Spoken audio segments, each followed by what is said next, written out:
So, you wanna know what made me wanna kill someone for my first time? Well, actually, to be honest with you, I'm a pretty curious guy, right? I mean, just naturally, I wanna experience everything, you know? I wanna go out and I wanna do something. When I wanna do it, I go and I do it. So, I've done all these things. I've gone skydiving and I've done a bunch of other crazy stuff. But the one thing that I've never done is kill someone. And so, being the curious guy that I am, well, I was like, well, what is that like, you know? I've never killed anyone. What does it feel like? What does it taste like? Is it messy? Can I do it cleanly, you know? So I decided, after putting about 10 minutes of thought to it, that was 10 hard minutes of thought, right? After about 10 minutes of thinking about it, I decided, you know, I'm gonna do it. I'm gonna go out and I'm gonna kill someone. So, you know, I live in New York, so I can go and wander the streets and it'd still be a lot of people on the street because, well, they're just waiting to get murdered, you know. So I'm walking the streets and I'm looking for my perfect target, and there's a lot of people. There was a lot of them. Oh, I wanted to kill so many. There were so many people. I just looked at them and yeah, they were good, but they weren't perfect, and I needed perfect. So I kept waiting and I kept walking, and I was, you know, humming to myself, and all of a sudden, a dude bumped into me. He started yelling at me, and he was mad at me because I bumped into him. No, I didn't bump into him, he bumped into me. And so from then on, I knew that he was the perfect one. I was gonna kill him.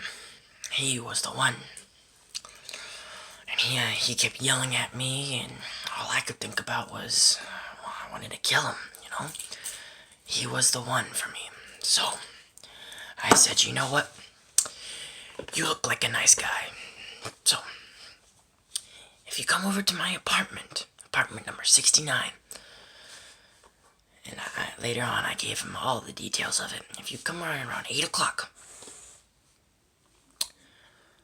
I have a surprise for you, and I got a good surprise too.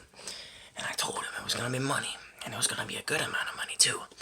But I never told him how much. And, you know, from and on, I think it was kind of just interest that made him wanna come over. And so I'm sitting there, and, you know, past 8 o'clock. It's now 9 o'clock, and I'm like, oh, maybe he's not gonna come.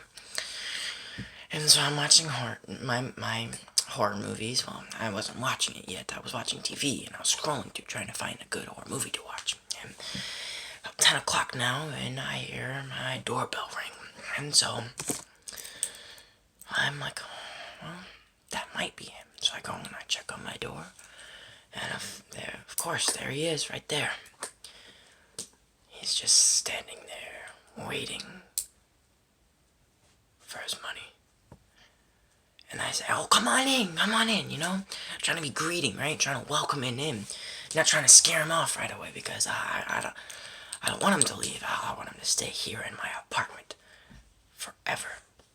And so, he starts walking in, and I walk back into my room behind him, and I hit him upside the head, and I knock him out. Snoring on the ground. Oh yeah, he was a sleeper, and you could tell. He gets good sleep. He was snoring all right, and so, well, while he was snoring, it actually helped me think, surprisingly. You know, I don't like a lot of noise, but his snoring actually helped me think about what I was gonna do. I hadn't gotten this far yet, so I had to figure out how it was that I was gonna kill him.